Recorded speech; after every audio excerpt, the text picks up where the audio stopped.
Assalamualaikum warahmatullahi wabarakatuh. Selamat siang teman-teman semua. Selamat datang ke acara DICE Learning Series dan Culture Connects Online Festival Volume 2.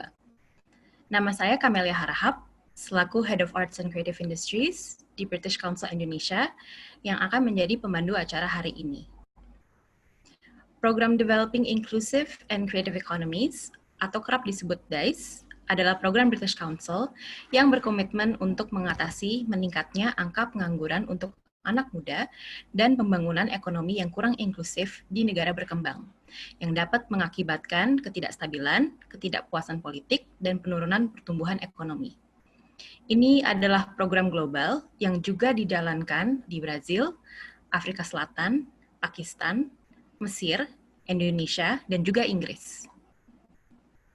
Culture Connects Us Online Festival adalah festival daring British Council sebagai salah satu respons untuk mendukung masyarakat Indonesia agar tetap dapat terhubung dan mengakses kegiatan kebudayaan dan pendidikan selama masa pandemi. CCU Festival pertama diadakan di bulan Mei dengan respons yang baik, dan CCU volume kedua akan berlangsung hingga 20 September 2020. Di CCU Volume 2 ini akan meneruskan dialog yang relevan dengan ide-ide yang mempromosikan tentang kolaborasi, partisipasi publik, dan juga konektivitas. Hari ini kami akan mengadakan sebuah sesi webinar dengan topik bagaimana Creative Hubs dapat memberikan dampak pada masyarakat dan kota, dengan beberapa narasumber yang telah hadir bersama dengan kami hari ini. Sebelum kami menjelaskan lebih lanjut mengenai topik acara dan memperkenalkan narasumber-narasumber yang sudah ada, saya ingin menjelaskan mengenai tata tertib acara hari ini. Untuk mengaktifkan closed captions, dapat diatur di closed caption setting di perangkat masing-masing.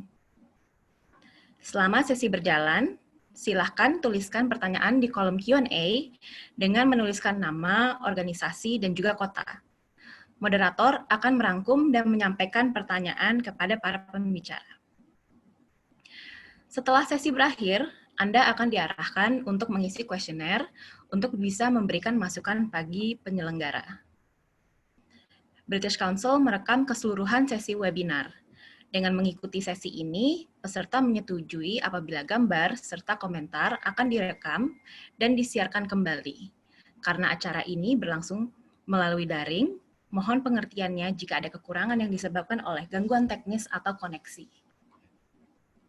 Nah, karena kami sudah jelaskan mengenai tata tertib acara hari ini, mari kita kembali ke topik acara, yaitu bagaimana Creative Hubs memberikan dampak ke masyarakat dan kota. Sebelum memulai, mari kita kembali lagi ke definisi Creative Hub. Creative Hub merupakan sebuah tempat baik dalam bentuk fisik maupun virtual, yang mempersatukan orang-orang kreatif di satu tempat yang sama. Hubs memberikan ruang, membentuk jejaring, membuka peluang untuk mengembangkan bisnis baru, dan terlibat langsung dengan masyarakat, baik itu di sektor kreatif, budaya, maupun teknologi, atau bahkan bisa lebih luas lagi. Hubs memiliki berbagai macam bentuk dan fungsi, dan saat ini, semakin banyak creative hubs yang berkembang di sekitar kita. Bentuknya pun beragam, dari mulai ada kolektif, komunitas, coworking space, makerspace, perpustakaan, dan masih banyak lagi. Hubs sebagai tempat pertemuan berbagai orang dengan latar belakang yang berbeda-beda, dan menjadi tempat yang mempunyai peran penting untuk mengembangkan ekonomi kreatif yang inklusif. Pada webinar ini, kami akan berfokus pada 3 Creative Hubs di Surabaya yang terlibat dalam program DICE, di mana mereka membuat program yang diperuntukkan untuk masyarakat sekitarnya selama 1 tahun. Oke, dengan ini saya ingin memperkenalkan para panelis dan narasumber hari ini ya. Ada Mbak Hapso Mubarak atau Mbak Heps dari Surabaya Creative Network, Mbak Ratu Fitri dari Substitute Makerspace, dan Mbak Kathleen Azali dari C2O Collective dan Library. Oke, yang kira-kira akan memberikan pemaparan terlebih dahulu adalah Mbak Hafso, atau lebih dikenal dengan nama Mbak Heps, di mana ia dengan Surabaya Creative Network membuat rangkaian FGD untuk elemen pentahelix kota kreatif. Yang menarik di sini adalah bagaimana seluruh rangkaian tersebut bisa berdampak pada pembuatan perda atau peraturan daerah ekraf di kota Surabaya itu sendiri. Oke, kepada Mbak Hebs, mungkin bisa ditampilkan presentasinya. Kami persilahkan. Halo, Assalamualaikum warahmatullahi wabarakatuh. Perkenalkan, nama saya Hafsa Mubarak. Saya adalah Ketua Surabaya Creative Network. Sangat senang sekali kami dari Surabaya Creative Network bisa berpartisipasi dalam program DICE bersama British Council. Mungkin saya bisa mulai untuk paparan kami, yaitu tentang program kami, yaitu roadmap untuk pembuatan ekosistem ekonomi kreatif. Nah, teman-teman, jadi memang ekonomi kreatif ini adalah ekonomi yang kami percaya bisa memberikan dampak dan memberikan value lebih kepada kota kami. Tetapi ini tidak bisa kami lakukan secara sendirian. Kami harus bersama-sama. Kami Surabaya Creative Network selaku komunitas, kami harus menjahit diri dengan elemen yang lainnya, yang dengan pentahelix yang lainnya, yaitu akademis, yaitu teman-teman dari bisnis, yaitu dari teman-teman government, komunitas yang lainnya, dan juga dengan teman-teman media. Kenapa kami percaya? Karena memang Surabaya adalah pusat perdagangan dan industri di Indonesia Timur. Surabaya memiliki potensi yang sangat besar. Rangkaian FGD kami bertujuan merumuskan grand design pengembangan ekosistem ekonomi kreatif di kota Surabaya. Dengan keunggulannya, dengan penyumbang PDRB kami sudah bisa menyumbang sebesar 14% dari sektor ekraf, terutama dari sektor gastronomi. Dan kami mampu, ini bisa kami tingkatkan ketika kami dan teman-teman sektor yang lainnya bisa saling menjahit dan bersama-sama membangun kota Surabaya. FGD yang pertama adalah FGD akademisi. FGD yang ini adalah sangat menarik karena kami mengumpulkan lebih dari perwakilan 10 kampus. FGD yang pertama kami mendatangkan Kang Vicky Satari selaku Ketua Umum Indonesia Creative Cities Network, di mana di situ kami bersama-sama akademisi yang lainnya dari teman-teman ITS, dari teman-teman UNESA, dari teman-teman UNER, dari UPN, kita bersepakat gitu kan, kita memberikan suatu kesepakatan bahwa memang akademis ini adalah sumber dari riset and resource yang mampu memberikan hipotesa bagaimana nantinya ekonomi kreatif ini dan mampu menciptakan SDM yang luar biasa untuk membantu dan mensupport, menjadi support penting untuk pengembangan ekonomi kreatif.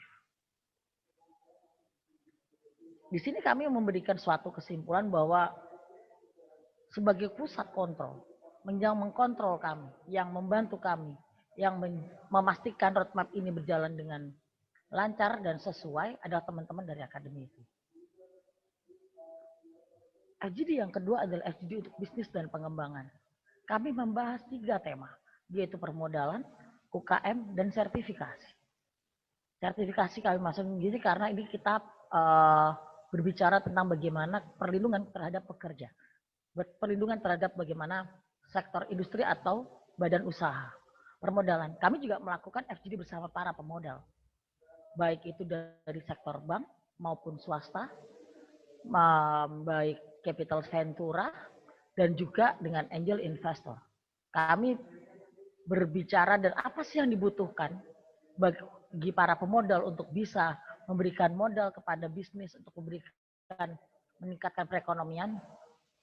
Yang dibutuhkan adalah satu, yaitu kebijakan dari sektor yang keempat, yaitu government, tentang adanya garantor, tentang adanya keberpihakan, tentang adanya produk-produk yang tervalidasi. Para investor yang ada di Surabaya mengungkapkan bahwa kami ada dana. Sebenarnya dari pihak bank maupun swasta bisa, tetapi produk yang harus diinvest itu kurang. Maka kita membutuhkan yang namanya tim validasi, tim kurator untuk produk. Untuk UKM itu tadi salah satunya dari sini, maka kami adanya nantinya ada rumusan tentang adanya tim kurasi, tim validasi untuk kemudian kami upskill, kita tambah value-nya secara bersama-sama. Dan untuk sertifikasi ini memang selain hanya untuk pekerja, juga untuk tingkatan. Kita pembuat klaster. Jadi seperti UKM atau bisnis, ada yang ini kelas C, kelas B, dan kelas A. Di situ nanti bantuan dan fungsinya akan berbeda-beda pula. FGD komunitas. Ini adalah FGD yang paling seru sebetulnya. Karena ini sangat karena kita melakukannya dengan keliling Surabaya. Salah satunya adalah kita berdialog dengan karang taruna untuk menemukan masalah-masalah kota. Ada salah satu kejadian yaitu di Kecamatan Semampir, di mana kami melihat ternyata ketimpangan sosial dan perekonomian sangat tinggi. Di sana adanya anak-anak kecil yang masih salah satu pekerjaan sampingannya adalah menjadi kurir narkoba. Ternyata itu sangat biasa. Oh, udah banyak, satu kali kirim Rp5.000. Jadi ada berbagai masalah kota yang memang yang kami kolek, yang kemudian menjadi masalah-masalah yang harus kami selesaikan bersama-sama. Tidak hanya oleh komunitas, tidak hanya pemerintah, tetapi teman-teman akademisi, teman-teman media, dan juga teman-teman dari bisnis memiliki tanggung jawab yang sama untuk membangun kota Surabaya ini menjadi kota yang nyaman dan layak untuk dihuni dengan metode kreatif. Jadi memang lalu kami juga berkomunikasi dengan teman-teman komunitas yang lainnya. Apa yang kurang, apa yang dibutuhkan, kebijakan seperti apa. Apakah komunitas ini hanya sekedar komunitas Riario? Bagaimana teman-teman ini bisa memberikan sumbangsi yang luar biasa kepada kotanya. FGD yang keempat adalah FGD government. Yang ini memang beberapa memang kita bersama-sama dengan media. Yang gambar yang atas ini adalah pembahasan tentang ekraf dengan teman-teman DPRD Komisi B. Kami membahas tentang Presda. Kami mendorong tentang adanya komite ekonomi kreatif. Dan yang di bawah ini adalah kita menamakannya Raker, karena di sini kita sebenarnya pentahelis kita pertemukan di sini. Ini bisa dibilang seperti acara finalnya. Raker yang kami lakukan insya Allah, kalau nggak salah bulan Januari. Di situ ada perwakilan dari akademisi, ada perwakilan dari government, waktu itu Kepala Dinas Perdagangan Bu Wiwi hadir sebagai perwakilan dari pemerintah, teman-teman komunitas hadir, perwakilan dari teman-teman HIPMI dan Kadin juga hadir sebagai perwakilan dari bisnis. Kemudian kita bersama-sama bagaimana kita saling menjahit dan kita berkomitmen. Di FGD government ini adalah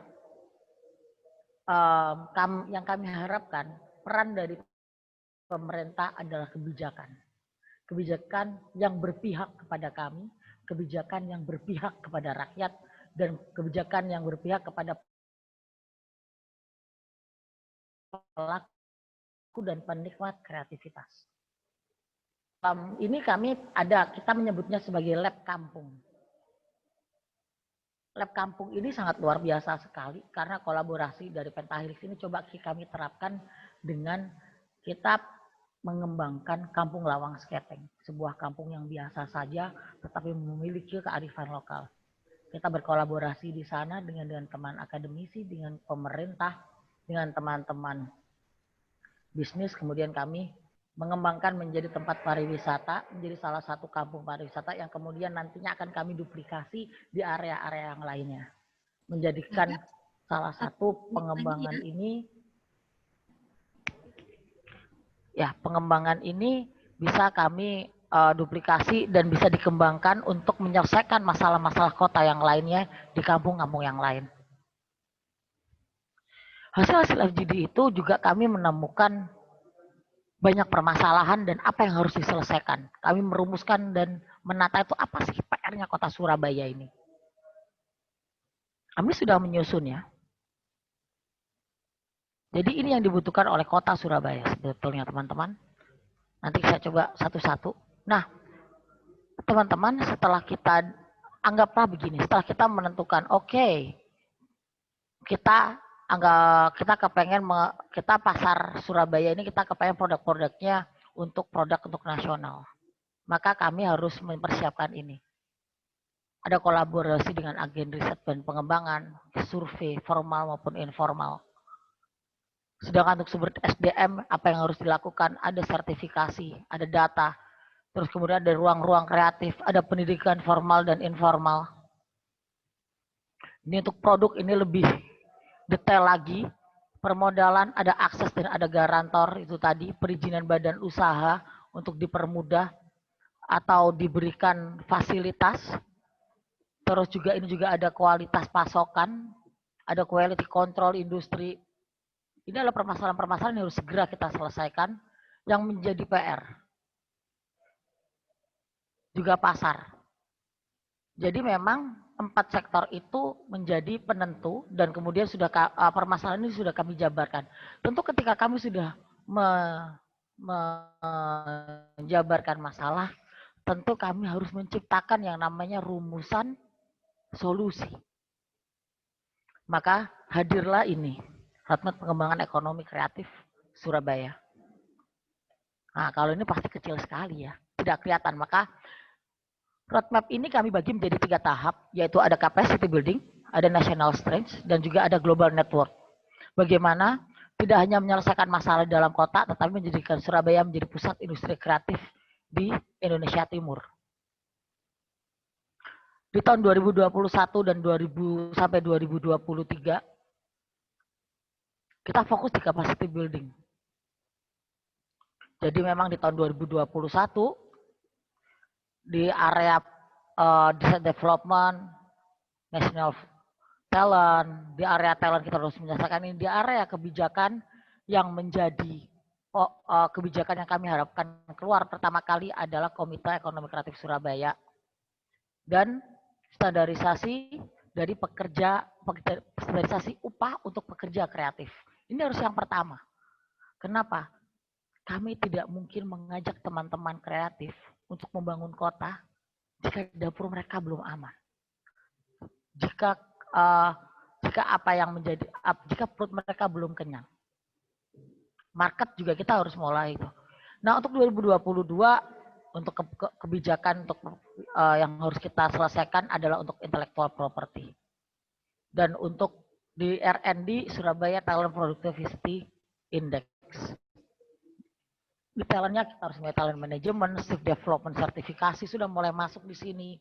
Ada awarding karena memang kita harus memberikan award untuk teman-teman. Supply chain management di produk kita harus clear juga di tahun kedua. Asian funding.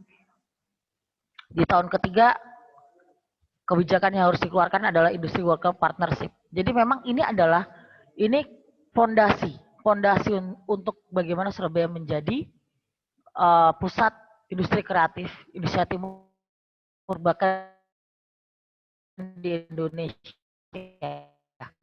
Kenapa kami percaya itu? Surabaya adalah kota ribuan ratusan mall, kota yang sangat konsumtif.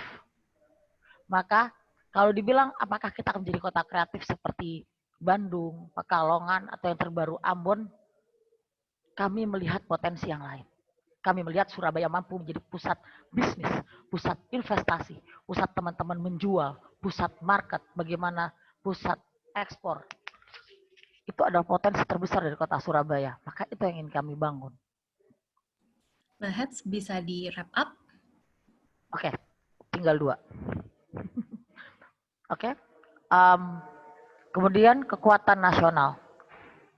Jadi setelah capacity kita di tahun ketiga, di tahun keempat sampai ke-6 kita menguatkan secara nasional. Ini yang kami lakukan. Jadi mungkin saya bisa menjelaskan di area policy saja. Jadi harus ada keamanan terhadap UKM, Creative Worker Social Protection, kita harus mulai memproteksi. Di tahun ke-5 kita juga harus mulai kebijakan, terus juga pajak baru kita urus. Kenapa? Ketika pekerja-pekerjanya sudah aman, maka pajaknya harus kita proteksi juga. Kebijakan itu juga. Di mana itu harus diselesaikan di awal dengan perda ekonomi kreatif. Jadi apa yang kami susun hari ini, apa yang kami susun dan kami share hari ini akan menjadi masukan utama untuk pembuatan Perda Ekonomi Kreatif di Kota Surabaya. Terima kasih. Jadi mungkin itu adalah suatu sharing yang singkat, tetapi FGD yang kami lakukan selama tahun 2019 ini sangat berguna sekali. Kami menjahit, kami saling mengobrol, kami saling menjahit antar sektor, dan kami sepakat untuk bersama-sama saling berkomunikasi dalam forum yang sama dengan cita-cita yang sama untuk membangun ekonomi kreatif di Kota Surabaya. Terima kasih.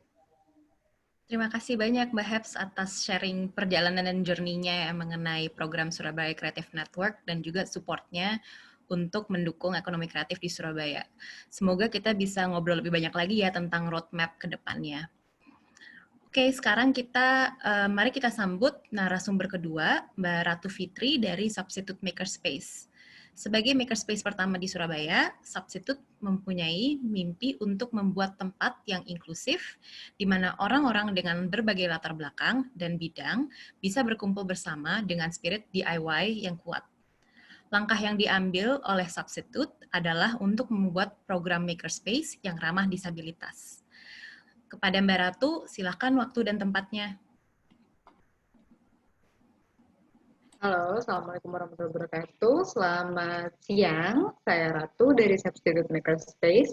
Sebelumnya saya mau berterima kasih dulu terhadap Mbak Femi dan British Council untuk kesempatannya. Jadi, saya mau menjelaskan tentang Substitute Makerspace yang baru berdiri sejak 2019. Dan kembali lagi saya ucapkan terima kasih untuk C2O, di mana ide ini lahir. Lalu SCN dan British Council Indonesia yang turut membidani lahirnya Substitute Makerspace. Saya akan share screen.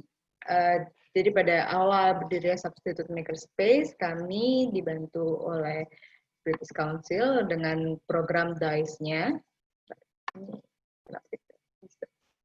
Oke. Nah, Substitute Makerspace berdiri dengan semangat and access to tools and knowledge. Kami menyediakan peralatan, sebenarnya konsepnya sama seperti coworking space, tapi kami menyediakan peralatan juga teman-teman yang bisa saling berbagi ilmu yang dimiliki.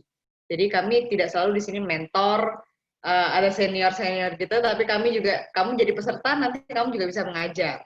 Dan kami juga menghubungkan teman-teman baik yang masih beginner ataupun yang sudah jadi mentor untuk terhubung dengan akademik, pemerintah, juga media. Kami juga berupaya untuk menjadi small enterprise enablers, di mana nanti yang sudah melanjutkan untuk karyanya, ingin melanjutkan menjadi usaha, kami bisa membantu untuk menghubungkannya dengan investor atau inkubator-inkubator lainnya, seperti itu. Dan kami, value yang dari awal kami coba kenalkan adalah inclusive space, di mana kami juga terbuka untuk anak kecil, untuk yang lansia, untuk teman-teman disabilitas, baik yang tampak atau tidak tampak. Nah, saat ini di Surabaya, bukan saat ini, yang kita bicara di awal ya, 2019, Surabaya itu sebenarnya latar belakangnya itu adalah kota industri, di mana yang hubungan yang sering terjadi itu adalah antara pembeli dan penjual, karena kita kan di pelabuhan ya, kita kota pelabuhan, kita gerbangnya Indonesia Timur, seperti itu. Nah, karena kota industri ini yang tercipta kan pembeli penjual, orang-orang itu mencarinya itu yang murah, mana yang paling murah, mana yang paling efektif, efisien, seperti itu. Nah, ini lumayan tantangan untuk kita, karena ya mereka cuma tahu, oh ini murah, oke beli, tidak tahu apa itu prosesnya, tidak tahu itu dari mana asalnya, tidak tahu latar belakang, mungkin sustainability-nya, seperti itu. Nah, di Surabaya yang membedakan dengan kota Bandung, Jogja, apalagi Bali, di Surabaya itu sebenarnya juga sangat kurang fasilitas untuk kita mengasah seni. ada gedung budaya Cak Durasim, itu lebih untuk tari atau seni-seni yang penampilan seperti ludruk, teater, juga ada gedung Sri Mulat seperti itu. Tapi itu juga sudah lama sekali terbengkalai. Orang Surabaya ini juga kurang apa ya? Yang kami lihat itu kurang persisten gitu loh. Maksudnya kurang apa ya? Jadi benar-benar ngikutin tren yang ada itu pun telat. Kalau misalkan kami dengar dari teman-teman komunitas atau industri, Surabaya ini 2 tahun lebih telat daripada Jakarta kayak gitu. Nah, saat kami untuk mengajukan proposal untuk DICE, kami mengajukan untuk rangkaian workshop awal. Awal, advance, awal, beginner, dan advance untuk cabang-cabang yang ada di substitute seperti leatherworking, sewing, woodworking, metalworking ini belum terlaksana karena pandemi menyerang. Knitting juga sudah, 3D printing juga sudah, restart party berbarengan dengan DIY Festival. Restart party ini kami sengaja rancang untuk menumbuhkan ini lanjutan dari proses pembuatan sebuah produk ya, bagaimana supaya nanti produk-produk yang sudah kamu buat atau yang sudah ada dibuat oleh orang lain, kalau rusak nggak asal buang. Karena yang trennya terjadi adalah seperti itu. Rusak dikit, buang, seperti itu. Dan kami ingin menumbuhkan semangat untuk memperbaiki, mereparasi peralatanmu sendiri. Lalu DIY Festival sudah terlaksana 8-9 Februari kemarin, nanti akan ada videonya, dan Maker Incubation. Ini sudah terpilih pesertanya, tapi karena sekali lagi pandemi menyerang, kami tunda. Seperti itu. Lalu, ini ada rangkaian dari dokumentasi DICE kemarin. Seperti bisa dilihat, kebanyakan perempuan, kami terbuka untuk itu, juga untuk teman disabilitas, kami juga terbuka, dan alhamdulillah kita sudah cukup dipercaya untuk mereka menjadi safe space mereka untuk berkarya atau berlatih. Kami cukup puas, dan bisa dilihat ada yang lanjut usia juga nggak masalah, mereka percaya diri aja untuk kemudian belajar kembali di tempat kami. Nah, untuk kolaborasi yang terjadi di luar program yang sudah kami buat, kami ada kerjasama dengan NGO lain. Kita berbicara tentang sexual harassment yang saat itu di kampus cukup marak, di blow up. Kami ada edukasi tentang itu, lalu 3D print dengan menggunakan sampah, recycle plastik, lalu juga kami sadar, kami kan letaknya di tengah kota. Akhirnya ada beberapa kelompok masyarakat yang juga kami kunjungi untuk kami ajarkan sebelah kanan itu bikin menstrual pad. Dan yang bawah itu kami juga kerjasama dengan kawan SIS. Kami mengajarkan mereka untuk membuat popok kain yang bisa digunakan ulang, tapi tetap tahan seperti popok sekali pakai. Seperti itu. Itu audiensnya Muslimat NU, dan yang sebelah kanan itu ibu-ibu di kampung 1001 Malam yang tinggalnya di bawah jembatan. Jadi kami harus ke sana. Lagi ya. Oke. Ini untuk DIY Festival. Jadi alhamdulillah dibuka oleh Pak Emil dan Bu Arumi sebagai orang Dekranasda. Kami mengundang teman-teman dari komunitas, dari kampus, dari industri-industri juga seperti Stanley Black Decker.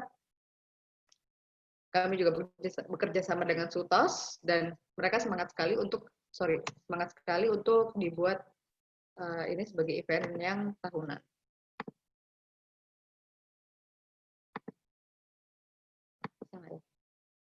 Agak macet ya.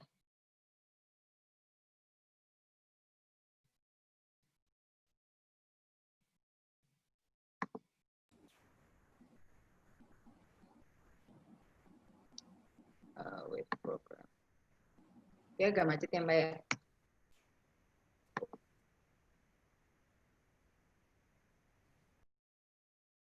Aku lanjutin aja. Nah, untuk berikutnya kami itu untuk 8-9 Februari kami mengadakan DIY Fest, dan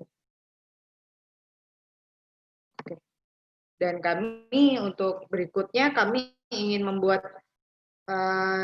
DIY Festival yang rutin tahunan, dan itu akan berkembang lagi tema-temanya.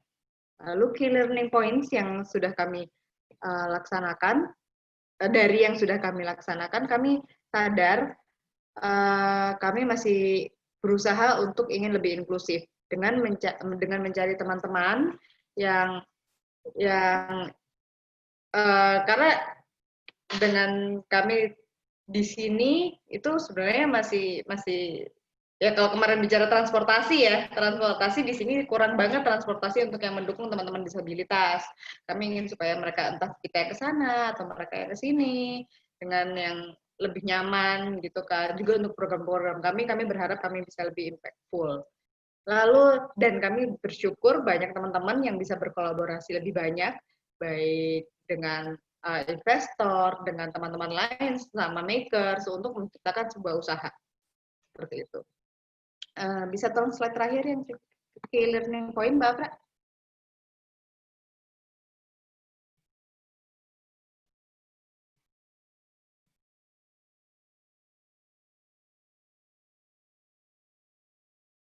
Yang terakhir aja boleh, tolong. Nah, mereka tertarik dengan konsep kita yang shared space and tools. Mereka bisa ketemu dengan banyak orang, dan kebanyakan meskipun materi di substitute adalah woodworking, tapi 80% dari audiens kita itu adalah perempuan. Terus teman-teman tidak hanya disabilitas, tapi juga dengan apa namanya, yang dari komunitas marginal lainnya seperti perwakos dan lain-lain, itu juga tertarik dengan substitute. Lalu next please. Oh ya, di saat pandemi ini ternyata sangat meningkat sekali antusias teman-teman untuk DIY. Mungkin karena sudah bosan dengan kegiatan daring, akhirnya saat ini substitute baru dibuka lagi 2 minggu ini dan kembali ramai lagi, alhamdulillah. Tapi kita batasin protokolnya cuma 4 orang untuk untuk bekerja di substitute. Nah, future plan kami berikutnya kita ingin bikin one stop maker store.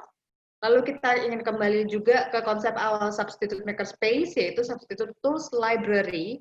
Jadi benar-benar akses untuk peralatan. Jadi sama kayak perpustakaan buku, tapi ini peralatan atau barang-barang di mana tidak hanya barang-barang kami, tapi orang-orang juga bisa memperoleh pendapatan dari barang-barang yang dia sewakan.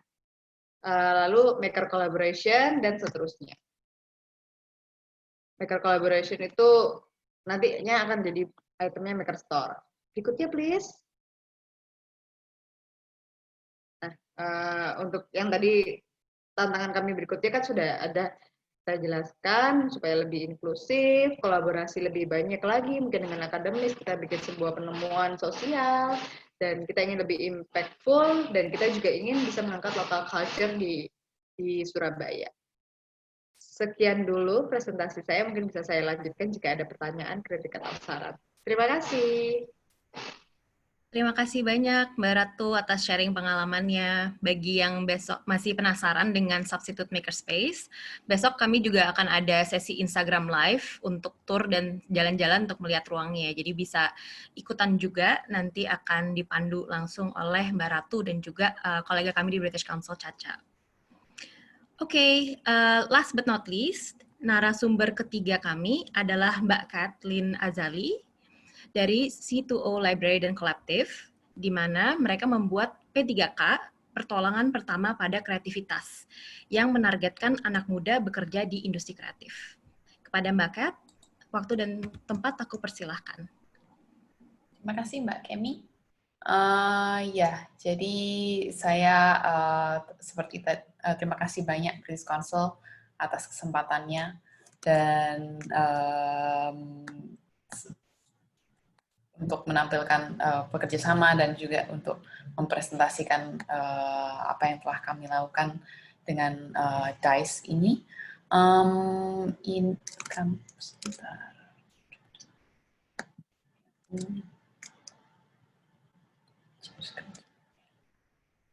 Jadi output dari berikut adalah output dari kerjasama ini, dan ini adalah website dan juga yang disebutkan adalah P3K ya, dan ini sebenarnya plesetan dari pertolongan pertama pada kreativitas kotak P3K ya.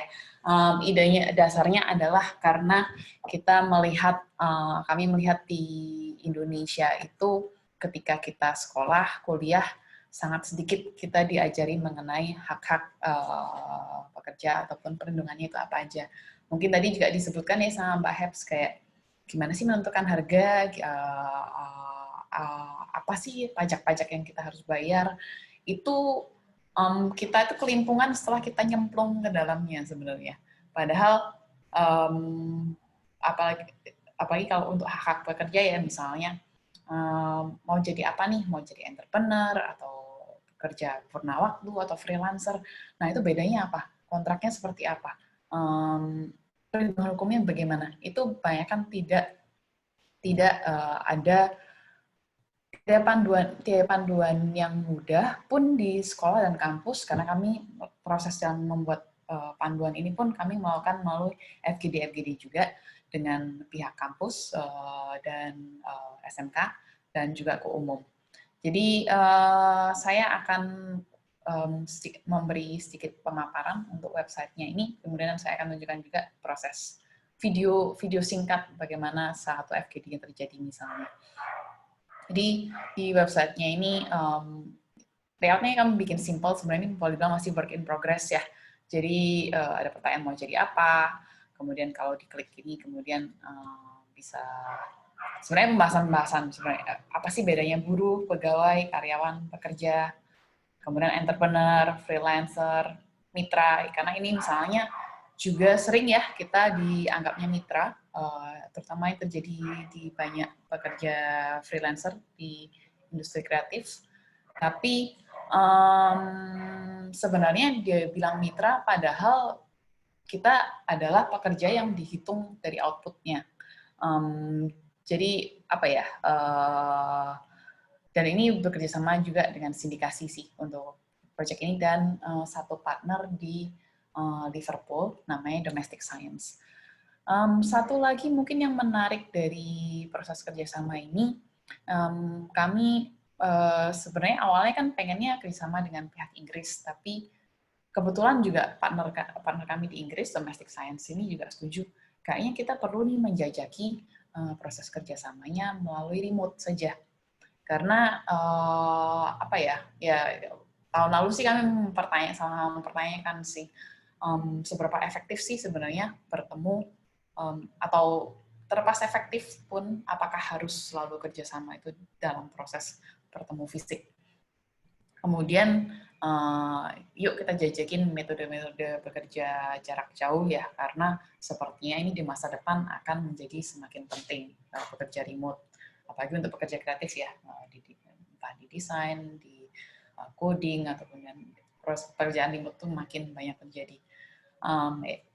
Adalah COVID terjadi, dan boleh dibilang ini menjadi sesuatu yang sangat justru sangat pas banget sih, boleh dikatakan. Kemudian di websitenya juga ada pembahasan sedikit tentang undang-undang ketenagakerjaan, terus gimana sih pedoman kontrak kerja freelancer itu. Karena lagi-lagi ya, kami bikin FGD di kalangan kampus, di kalangan SMK, sedikit sekali yang tahu sebenarnya hak-hak mereka yang dilindungi itu apa aja. Apa sih, bahkan banyak sekali orang-orang, anak-anak muda itu bekerja tanpa perlindungan kontrak, malah ijazahnya diambil. Jadi ini satu hal lagi yang juga kami cantumkan di website. Boleh nggak sih sebenarnya ijazah itu diambil? Misalnya ini, bingung melihat tawaran upah yang nggak seberapa, sudah begitu, ijazah ditahan pula. Emang apa sih hak-hakmu sebagai pekerja? Jadi bisa diklik, dan kemudian sebenarnya ada pemaparan sederhana mengenai apa aja ya yang hak-hak normatif oleh pekerja itu. Kemudian yang karena kami dalam proses FGD itu juga sering sekali menemukan penahanan ijazah, dokumen pribadi, ini juga kami cantumkan di sini. Jadi sebenarnya ini perluasan wawasan ya untuk, karena kami lihat masih tidak ada sekali dokumentasi yang mudah diakses untuk anak-anak mudah dipahami mengenai apa aja sih yang perlu disiapkan, gimana menghitung rate, dan isu magang itu juga banyak muncul, kerja dibayar exposure. Jadi hal-hal yang banyak terjadi ya di industri kreatif ini, kemudian ada berbagai pemaparannya. Misalnya ini kerja dibayar exposure, ini ada infografiknya nih juga, Should I Work for Free, ini sebenarnya dari luar, tapi menarik juga sebenarnya. Bukannya bilang kerja sukarela itu tidak ada sama sekali, tapi bagaimana kita juga ini sama-sama mutual benefit, sama menguntungkan, dan kita tidak supaya ekosistemnya juga lebih sehat ya, ekosistem industri kreatifnya lebih sehat. Katakanlah kalau kita bekerjasama dengan perusahaan besar rokok, apakah dibayar exposure saja itu benar nggak sih kayak gitu. Nah itu juga yang kemudian perlu sebenarnya mengulik bahan-bahan pikiran yang bisa menjadi bekal ya, pertimbangan anak-anak muda ketika mereka mulai terjun di dalam dunia kerja. Kemudian selain website, jadi bisa dilihat juga alamatnya masih di sini. Ini juga lagi-lagi kami menjajaki metode kerjasamanya juga menggunakan platform GitHub. Jadi sebenarnya ini platform untuk pengembangan software. Kebetulan saya familiar, kebetulan partner kami di Liverpool juga familiar, dan kita milih kayaknya bisa nih dijajakin, dan toh bisa dibikin juga supaya ramah guna ya ke orang umum pun. Tapi lagi-lagi bagaimana sih kita menggunakan platform seperti sekarang kita pandemi, kita kelabakan entah Microsoft Teams, entah Zoom Meeting, entah Google Docs, dan lain-lain ya. Jadi sekarang ini ada banyak sekali tools yang dikembangkan untuk kerja jarak jauh. GitHub itu sebenarnya salah satunya, tapi memang lebih banyak untuk software developers, meskipun sebenarnya juga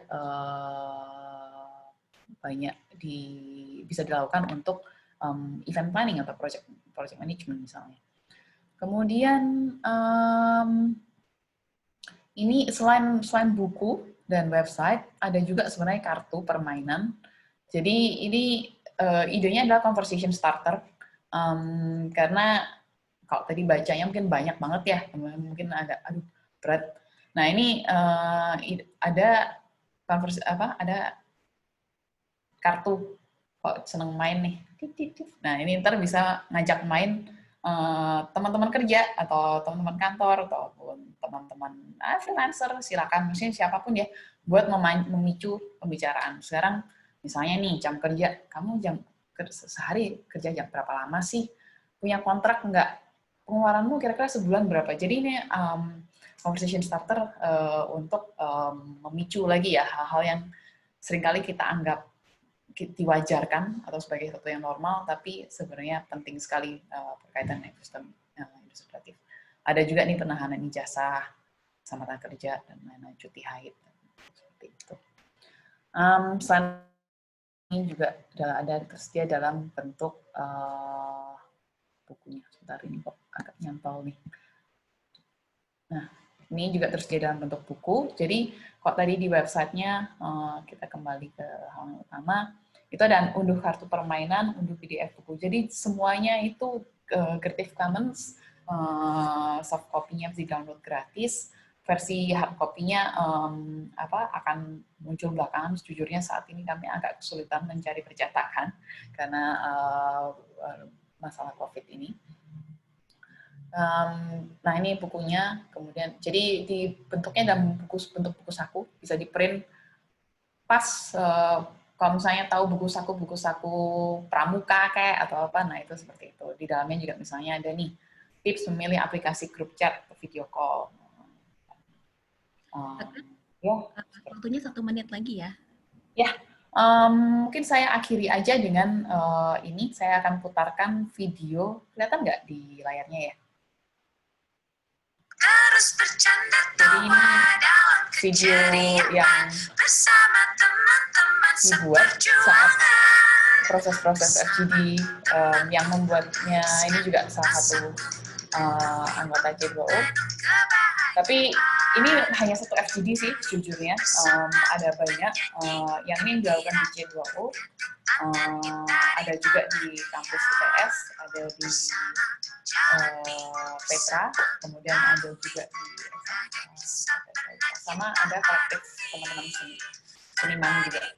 Maaf, videonya kayaknya tadi nggak muncul. Dulu dari saya. Terima kasih. Oke. Mbak Kat, terima kasih. Tadi kebetulan videonya kayaknya nggak muncul. Mungkin ada linknya ke videonya yang bisa dilihat sama teman-teman di waktu lain. Nanti saya kirim aja ya. Saya kirimnya waktu itu soalnya selama ini pakai email aja sih, belum diupload ke YouTube atau apa. Ya bisnis saya kirim ya di chat box. Siap. Terima kasih banyak Mbak Kathleen. Oke, terima kasih banyak kepada Mbak Kat. Dan tadi kita sudah sempat mendengar juga mengenai penjabaran mengenai P3K-nya, dan ternyata juga ada kartu games-nya yang beserta PDF yang bisa di-download untuk umum. Jadi mungkin nanti buat teman-teman yang lain bisa mulai mencoba dan mendownload dan menggunakan kartu P3K-nya. Oke, jadi dari ketiga narasumber, kita tadi sudah mendengar mengenai berbagai pengalaman, salah satunya dari Surabaya Creative Network dan program-programnya yang mendukung perkembangan ekonomi di Surabaya dengan approach-nya ke Pentahelix dan roadmap Surabaya ke depannya untuk menjadi pusat ekonomi kreatif Jawa Timur dan juga Indonesia Timur. Lalu pengalaman substitute menjadi makerspace inklusif pertama di Surabaya yang ingin memberantas stigma craft yang biasanya dilihat seperti maskulin. Dan yang terakhir, cerita di balik mengapa C2O Library membuat P3K Toolkits untuk anak-anak muda di Surabaya agar dapat masuk ke sektor ekonomi kreatif, dan tentunya practical steps untuk menggunakan toolkit tersebut. Oke, jadi kita sudah mendengar dari keempat narasumber kita hari ini. So there are some questions yang aku lihat dari Q&A box, sudah lumayan rame. Ada beberapa pertanyaan, mungkin kita bisa mulai dengan, ini bukan pertanyaan simple sih, tapi mungkin kita mulai dari awal mulanya pembentukan Creative Hubs ya. Jadi ada satu pertanyaan, yaitu, dan mungkin ini bisa dijawab secara bersamaan, bagaimana cara memulai Creative Hub? Apa yang harus ada? Apakah harus ada yang digaji atau ada yang berangkat dari hobi bersama? Dan pertanyaan keduanya adalah bagaimana cara mengelola Creative Hubs tersebut? Apakah ada struktur organisasinya tertentu atau sudah harus ada bentuk hukumnya gitu? Jadi mungkin ini kalau aku lihat mungkin lebih cocok Mbak Ratu menjawab pertanyaan pertama, lalu Mbak Kathleen menjawab pertanyaan kedua.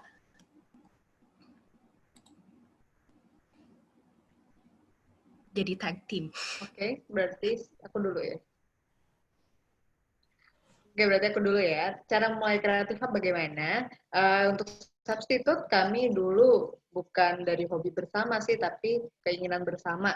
Keinginan bersama yang ya kami pengen menyediakan akses. Kami untuk orang-orang banyak.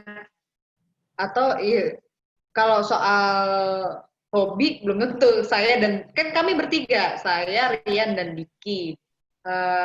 Beda hobinya beda-beda, tapi itu kami sama-sama ingin gimana sih kita pengen bikin Surabaya ini lebih kreatif, supaya Surabaya ini desain yang dimiliki oleh teman-teman maker Surabaya ini banyak dikenal oleh orang Surabaya sendiri, nggak harus lari keluar seperti itu. Dan kita juga yang lebih suka bikin tuh sebenarnya Rian dan Diki. Kalau saya lebih suka mengorganize sesuatu. Ya udah dari situ dibuat susunannya. Lalu apakah harus ada yang digaji? Kami berpendapat iya. Karena dan itu udah harus jelas dari awal gimana susunannya, porsi-porsinya. Seperti itu sih. Kenapa? Biar nggak lempar-lemparan, biar nggak salah-salahan, dan kita juga harus tahu siapa bisa membackup siapa bisa menambahi siapa yang bisa ngelihat secara garis besarnya seperti itu sih. Dan yang pasti harus disadari siapa tidak bisa melakukan apa gitu. Gitu kalau kami.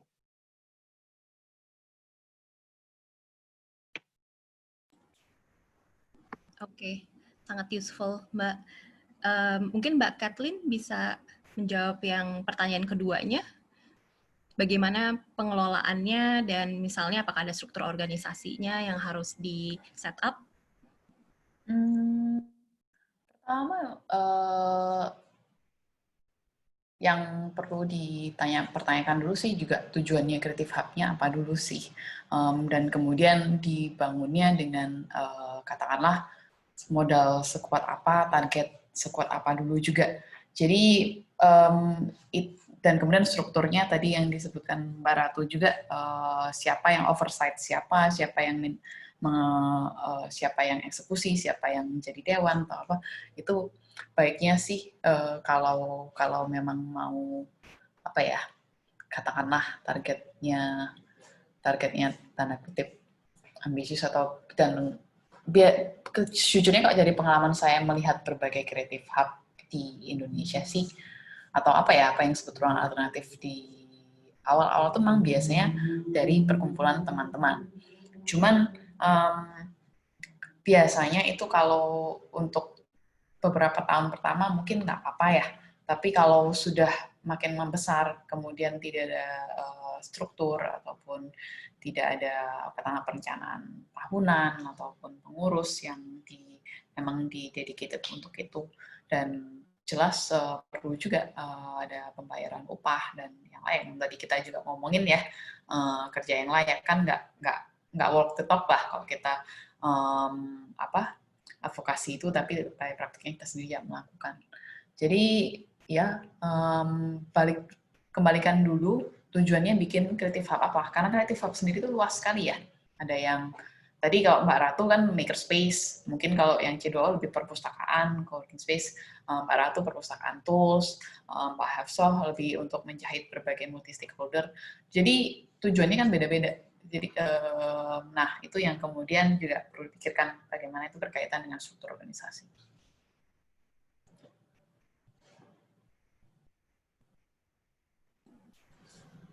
Oke, kebetulan tadi ada pertanyaan mengenai bagaimana pengelolaannya ya, dan ini coincidentally, British Council juga saat ini kita baru mengeluarkan sebuah toolkit, Creative Hubs toolkit yang diperuntukkan untuk para Creative Hubs Manager.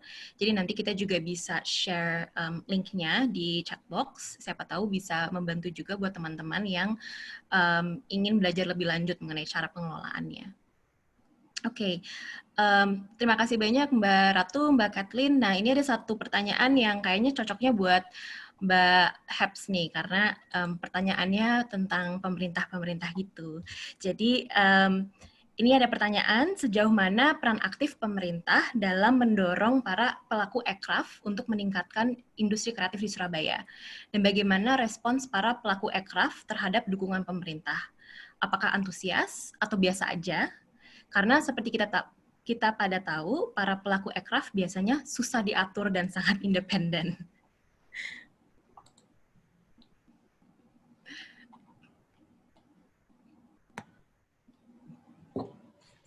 Gimana Mbak? Oke, terima kasih Mbak Feby. Memang selalu menarik, saya ada beberapa tadi ada banyak pertanyaan juga yang berhubungan sama pemerintah. Jadi memang di Surabaya, pemerintah saat ini sedang dalam masa edukasi, sama seperti pelakunya. Kami memulai Surabaya Creative Network dengan membawa brand kita masing-masing. Jadi saya sebagai apa, waktu itu ada Mas Angger sebagai apa, kemudian ada Mbak Ratu sebagai apa, tapi kita berkumpul untuk kemudian kita saling menjahit. Nah, bagaimana peran pemerintah? Kami tidak henti-hentinya untuk mengedukasi hingga pemerintah aware dan untuk memberikan kebijakan-kebijakan yang berpihak itu tadi. Terus bagaimana respon pelaku gitu kan? Ada pelaku yang memang sangat aware, yang mungkin nih yang biasanya susah diatur,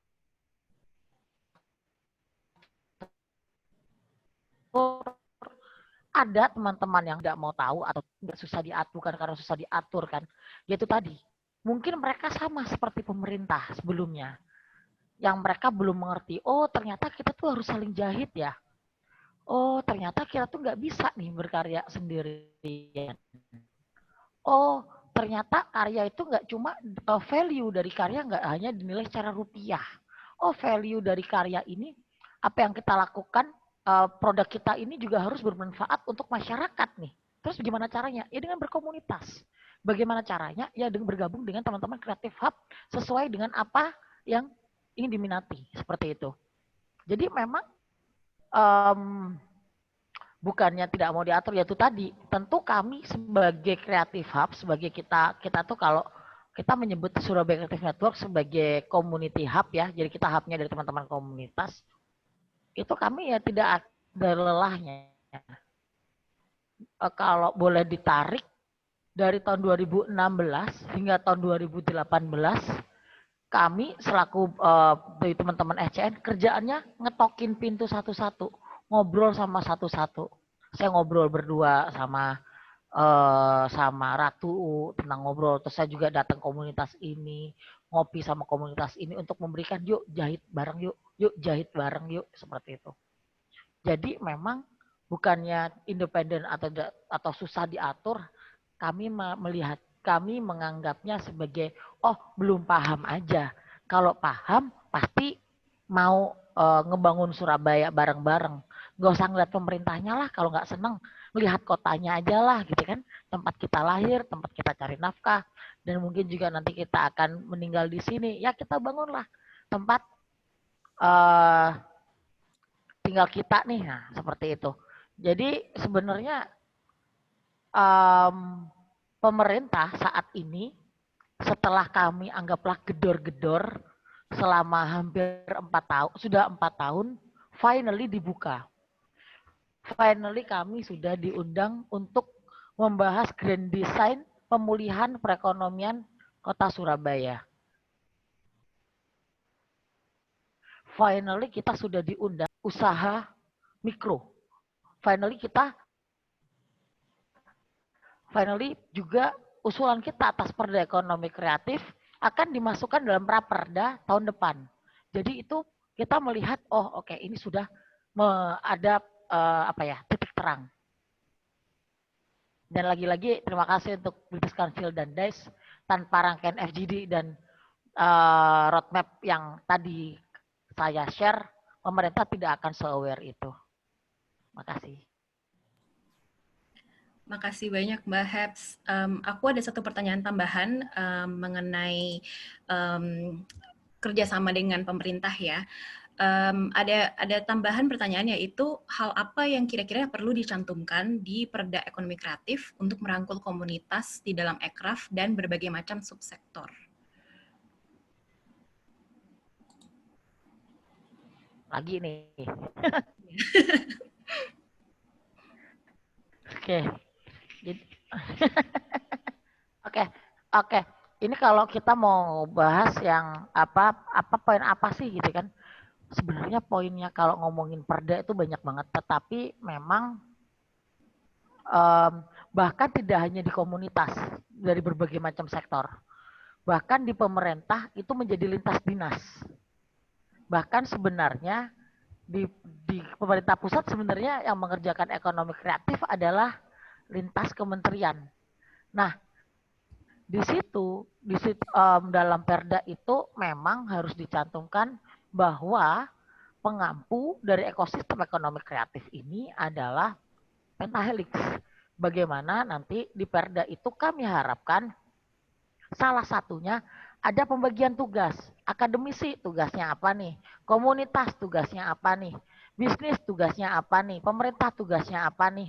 Terus nanti di situ akan di area bisnis, di area kerja, itu tadi seperti yang dijelaskan Mbak Kat lebih jelas lagi bagaimana kebijakan-kebijakannya, seperti itu. Terus juga ada di media bagaimana kita bagaimana media sebagai apresiasi, bagaimana media sebagai alat untuk mengenalkan dan kemudian menjadi corong untuk kita semua, bagaimana komunitas tempat kita berkumpul dan berhimpun. Nah, sebenarnya dan menjadi berkarya bersama-sama itu nanti itu akan itu seperti satu dan lain hal ya. Itu jauh lebih rumit gitu kan. Teman-teman yang di Bandung insya Allah sudah ada perda kalau nggak salah. Bandung, Kendari ada beberapa kota yang sudah ada perdanya. Salah satunya ada Teh Tita di sini yang menjadi apa itu lagi datang. Nah, jadi memang ada banyak hal, tetapi itu tadi harus sesuai dengan porsinya. Jadi nanti 5 aktor ini kita semuanya bertanggung jawab. Tugas pengembangan ekonomi di kota tidak hanya menjadi tugas pemerintah. Kita tidak melulu menyalahkan pemerintah, tidak becus pemerintah tidak kerja. Kalau kita sebagai masyarakat, sebagai komunitas atau sebagai pelaku bisnis dan bekerja tidak juga ikut berkegiatan, tidak ikut berhimpun di Creative Hub atau di komunitas-komunitas yang sesuai dengan teman-teman, ya kita tidak bisa membangun kota, teman-teman. Seperti itu. Jadi memang ini harus bareng-bareng gitu kan. Atau non? Ya, jadi betul ya, semuanya kita harus jalan bareng-bareng untuk mengembangkan ekonomi kreatif di Surabaya dan juga khususnya di seluruh Indonesia. Kebetulan waktu memang sudah menunjukkan jam 3, yang artinya seharusnya kami sudah mulai menutup acara hari ini. Namun mungkin untuk sebelum kita nge-wrap up, aku ada satu pertanyaan lagi bagi semua panelis. Dan ini mungkin ngomongin mengenai kondisi sekarang ya, Creative Hubs, kondisi Creative Hub sekarang. Bicara tentang masa pandemi yang kita alami saat ini, banyak sekali tantangannya, dan khususnya buat Creative Hubs. Dan mungkin banyak juga itu dikarenakan karena Creative Hubs sifatnya adalah sebagai tempat yang berkumpul. Tapi sejauh ini, apakah ada key learnings atau insights yang kalian dapatkan? Dan mungkin juga tambahannya, Kemenparekraf sedang menyusun pedoman pembentukan Creative Hub. Apakah ini akan menjadi sebuah tren baru setelah coworking? Bagaimana tanggapan kalian melihat masa depan Creative Hubs? Ini sebetulnya 2 pertanyaan gabungan dari beberapa pertanyaan yang ada dari Q&A box. Mungkin dari teman-teman panelis ada yang mau mencoba menjawab pertanyaannya?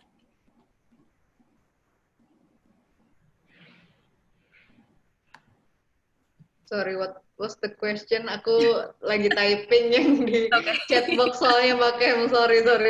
It's okay. Ya pertanyaannya agak panjang sih. Jadi terbagi jadi 2. Di pertanyaan pertama adalah kira-kira selama masa pandemi ini apa insights yang kalian dapatkan dengan perkembangan Creative Hubs? Karena mungkin banyak sekali tantangannya yang dirasakan oleh Creative Hubs pada saat masa pandemi. Lalu pertanyaan kedua adalah bagaimana kira-kira kalian melihat masa depan Creative Hubs? Apakah ini hanya sebuah tren atau apakah ini ada how do you make Creative Hubs more sustainable? Aku boleh dulu ya. Untuk saat pandemi ini, kami alhamdulillah justru sangat bisa untuk tetap bekerja, maksudnya tetap menjadi fungsi sebagai Creative Hubs. Beberapa sektor minta kami bagaimana ini untuk mengatasi ini, untuk masalah ini. Kayak kemarin kami turut membantu pada 3D face shield, masker itu kami membantu backup teman-teman ITS yang membagikan masker di awal-awal. Maret April itu kami juga turut serta untuk pembuatan face shield. Terus ada lagi juga yang gimana ini pandemi, ibu-ibu yang kayak Muslimat Enu tadi, ibu-ibu ini butuh pemasukan, gimana kamu bisa nggak? Seperti itu sih. Jadi kami justru tetap berkegiatan karena tetap dibutuhkan gitu loh. Ada sektor-sektor yang cari jawabannya di Creative Hubs seperti itu. Nah, untuk masa depan kami percaya Creative Hubs itu akan bisa lebih cair, bisa lebih apa ya, lebih merambah kemana-mana. Tidak harus mungkin seumuran kita 1835. Substitute itu alhamdulillah sudah diminta untuk menjadi mitra sekolahan SD, SMP untuk ngisi kurikulum mereka. Jadi sebenarnya Creative Hubs nantinya benar-benar inklusif, bisa lebih masuk kemana-mana, mulai kamu ke lembaga pendidikan, pemerintahan, itu bisa seperti itu. Ini tiba-tiba mati lampu. Sorry. Itu sih, jadi masa depannya akan lebih cair lagi, bisa kemana-mana lagi, dan lebih inklusif. Makasih Mbak Ratu yang tiba-tiba mati lampu. Oke, terima kasih. Mungkin untuk keduanya, Mbak Kat, mungkin ada tambahan atau insights? Ya, sebenarnya sih kalau misalnya dari segi coworking, banyak juga orang-orang yang bilang sebenarnya ada demand secara global, atau paling nggak di Amerika, sudah kembali ke pra-pandemi ya. Tapi kalau kami di J2O sih sejujurnya tidak berani buka, karena ya resiko-resikonya juga jauh lebih tinggi. Maksudnya kalau di luar sana testing rate-nya jauh lebih tinggi dan lain-lain ya. Katakanlah memang ada yang bilang oh kan bisa juga mencoba untuk melakukan kegiatan-kegiatan virtual ataupun membuka dengan pengunjung yang lebih sedikit. Tapi kemudian setelah dihitung-hitung sebenarnya secara operasional juga tidak terlalu memungkinkan dibandingkan dengan kemudian sustenance-nya ya, untuk pemasukan untuk bisa sustain-nya secara berkelanjutan. Jadi untuk saat ini sih kami memilih untuk melakukan, saya juga sebenarnya bekerja di organisasi lain sih saat ini, dan ada satu orang yang menangani pekerjaan pengembalian buku online dan penjualan buku online, tapi itu semuanya sebenarnya jauh lebih laid back seperti itu. Yang sewa ruang pun jauh lebih berkurang. Ada studio-studio yang sekarang kebanyakan juga bekerja dari rumah sih. Jadi untuk saat ini mungkin saya kira ini bukan, toh kita semua sadar ya, ini bukan hanya yang dialami pekerja kreatif aja, tapi mungkin nggak tahu Mbak Hefso dan Mbak Ratu sepertinya punya banyak ide yang jauh lebih kreatif, jadi silahkan, saya serahkan ke mereka.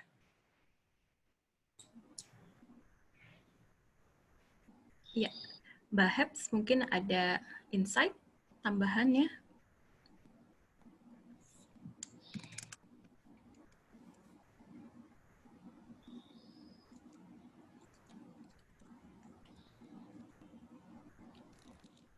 Halo, Mbak Heps?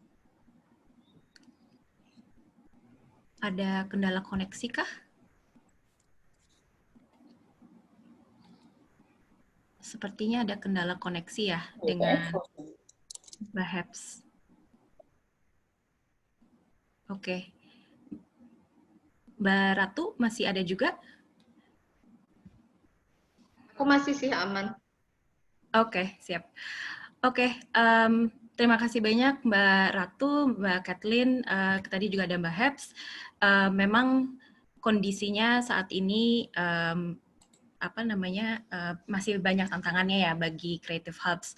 Namun kita juga sangat yakin bahwa Creative Hubs masih memiliki resilience dan potensi yang tinggi untuk kedepannya. Sayang sekali kayaknya kita sudah sampai di waktu akhir dari webinar ini. Walaupun kelihatannya masih banyak pertanyaan-pertanyaan dan sangat menarik ya diskusinya. Saya ingin memberikan kesimpulan terakhir dari sesi webinar ini, yaitu dan juga bahan pemaparan dari para narasumber, juga dari diskusi saat sesi tanya jawab. Nah, yang bisa kita simpulkan adalah bahwa masing-masing hubs bentukannya dan fokusnya pun berbeda-beda. Namun satu hal yang sama adalah hubs memiliki peran utama dalam menghubungkan orang, mempunyai kekuatan dalam menjahit minat, fokus latar belakang semua orang untuk menjawab permasalahan di masyarakat dan bahkan sampai ke tingkatan kota maupun di tingkatan polisi. Oke, begitulah kesimpulan dari sesi webinar kita hari ini. Kami berharap insights yang sudah didapat menjadi manfaat bagi teman-teman semua untuk memahami dampak positif dari kehadiran sebuah Creative Hubs untuk kota dan masyarakat di sekitarnya. Sebagai usaha kami untuk memperbaiki dan membuat event yang lebih banyak lagi, kami membutuhkan feedback Anda sebagai partisipan. Mohon untuk mengisi kuesioner yang ada di tautan yang nantinya akan ditulis di chat box. Kami akan memberikan waktu sekitar 5 menit ke depan untuk dapat mengisi kuesioner ini.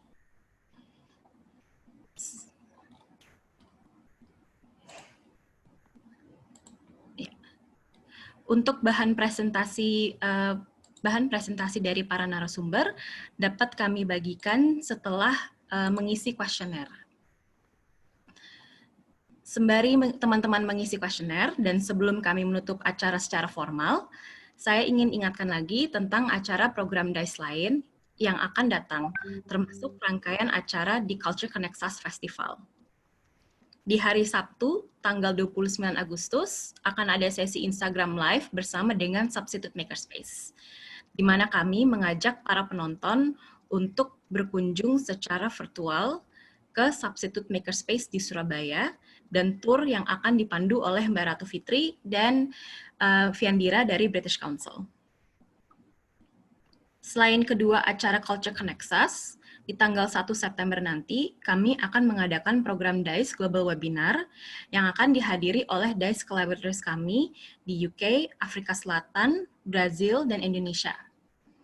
Mereka adalah Harlem Art Space UK, Hands of Honor South Africa, Instituto Procumam Brazil, Minka Ventures UK, Nalitari Indonesia, Portal Digital Brazil, dan acara ini ada webinar interaktif yang dibagi menjadi game, pertunjukan, dan sesi diskusi.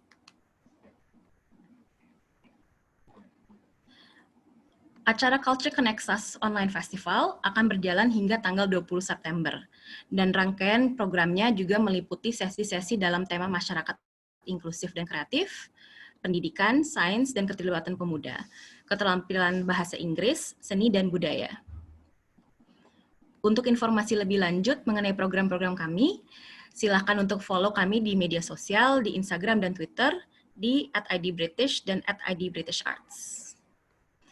Sekali lagi, saya ingin ucapkan terima kasih banyak kepada para panelis dan narasumber kami hari ini. Kami mohon izin ya untuk sharing hasil dan materi dari presentasinya buat teman-teman yang sudah mengisi kuesioner. Dan juga kami sangat berterima kasih kepada teman-teman yang sudah hadir sebagai partisipan. Sampai jumpa di acara DICE Learning Series dan Culture Connect Us berikutnya. Terima kasih. Terima kasih.